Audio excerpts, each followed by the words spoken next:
Bom, e mais destaques internacionais, o presidente eleito do Chile, José Antônio Castro, visitou Javier Milei, da Argentina, nesta terça-feira em Buenos Aires. Nosso editor de internacional, Fabrício Naisky, com todos os detalhes, como é que foi a agenda do futuro líder chileno. Os dois conversaram, falaram o quê? Boa noite, bem-vindo. Boa noite, Thiago. Boa noite a todos que acompanham o jornal Jovem Pan. José Antônio Castro cumpriu sua primeira agenda internacional desde ter sido eleito no domingo. Foi ao encontro de Javier Milei, com quem ele tem algumas semelhanças ideológicas, não necessariamente de posturas, né? José Antônio Castro é um líder político com muito mais experiência que Javier Milei antes de chegar ao poder lá na Argentina. E eles se reuniram para tratar do que eles chamam de agenda comum, definir prioridades para a partir do ano que vem, em março do ano que vem, José Antônio Castro vai tomar posse no Chile. Milei confirmou a presença na posse de Castro e eles devem trataram, melhor dizendo, nessa reunião de hoje, segundo a Casa Rosada, de prioridades. O que são as prioridades dos dois? Principalmente o combate ao crime transnacional, a questão de fronteira, mas também questão de comércio. Castro aproveitou para se reunir com empresários lá na Argentina e também com o embaixador chileno em Buenos Aires. Chile e Argentina, historicamente, têm grandes rivalidades. Se você voltar no tempo, na época, por exemplo, da Guerra das Malvinas, o governo argentino tem, ou pelo menos tinha, um rancor muito grande dos chilenos que, de maneira indireta, apoiaram o Reino Unido no conflito das Malvinas com o posicionamento de tropas próximas à zona de fronteira com a Argentina, fazendo com que os argentinos não pudessem se concentrar totalmente na operação ali no Atlântico Sul, precisassem se preocupar também com a sua fronteira interna. É uma situação que parece estar contornada, pelo menos nesse momento, como a gente ouviu aqui na entrevista, a própria Denise falou agora há pouco da imagem que foi compartilhada por Javier Milei, sugerindo que os países aqui da América do Sul governados pela esquerda são uma favela, isso inclui o Brasil, e que os países governados pela direita, e a partir do ano que vem essa lista vai incluir o Chile, são um paraíso, são países muito avançados. E aí, sobre esse assunto, a gente separou aqui um mapa para entender como que estavam os governos na América do Sul há alguns anos e como vai estar a partir do ano que vem. Então vamos dar uma olhadinha aqui em 2022. 2022, o Brasil era governado pela direita, o Uruguai também, Paraguai, Peru e Equador. Onde a esquerda governava?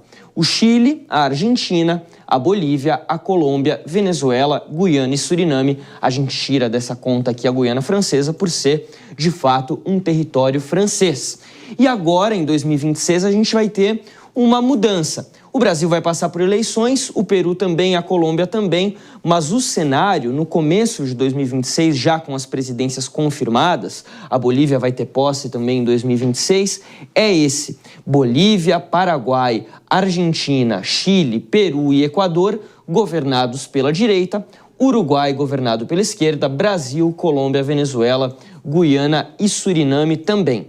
Isso indica que a direita está com uma onda azul aqui no continente sul-americano?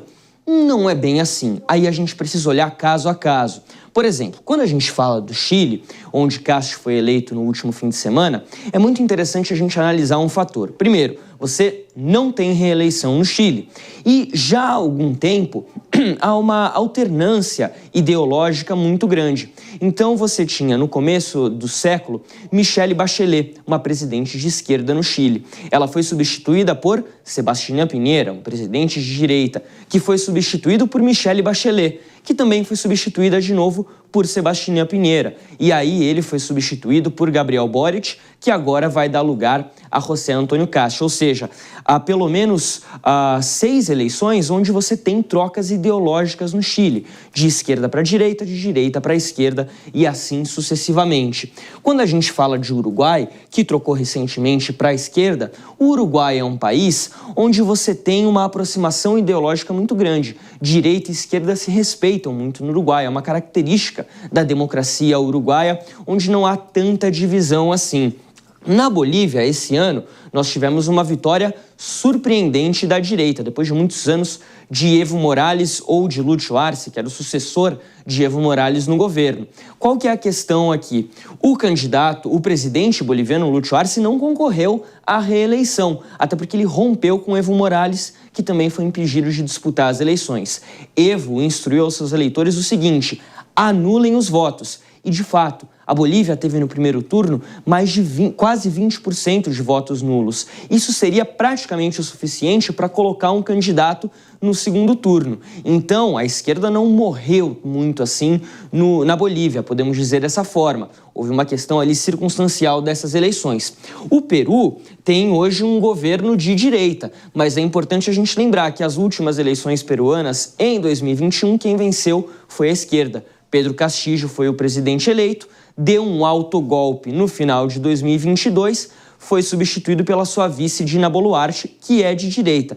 Pode não parecer fazer muito sentido, mas a política peruana é muito complicada da gente entender mesmo. Muitos ex-presidentes presos, empichados e por aí vai. Ano que vem a gente vai ter eleição na Colômbia. A Colômbia muito possivelmente vai trocar sim para a direita. A exceção na Colômbia, na verdade, é a esquerda e não o contrário. Então o cenário hoje ele está muito dividido, mas é muito difícil a gente afirmar que um espectro ideológico ou outro tem um controle ou tem aqui uma esperança de controlar toda a região, porque os ventos eles sopram de maneiras diferentes em cada país. No comecinho do século a gente teve a chamada Onda Rosa, né? Muitos governos de esquerda, muitos governos progressistas aqui na América do Sul. Agora o cenário é um pouco mais diferente. A gente pode argumentar que os governos estão ficando cada vez mais extremos, tanto extrema esquerda quanto extrema direita, mas aí já é uma outra história. O que a gente deve ver é um mapa bem dividido para 2026, Thiago. Perfeito. Fabrício Naes trazendo esse panorama importante, interessante sobre a configuração política da América Latina, principalmente, né? América do Sul. E você volta amanhã com mais informações. Bom descanso para você. Até amanhã. Até amanhã. Bom, no próximo bloco a gente fala de política, o presidente Lula e o deputado Hugo Mota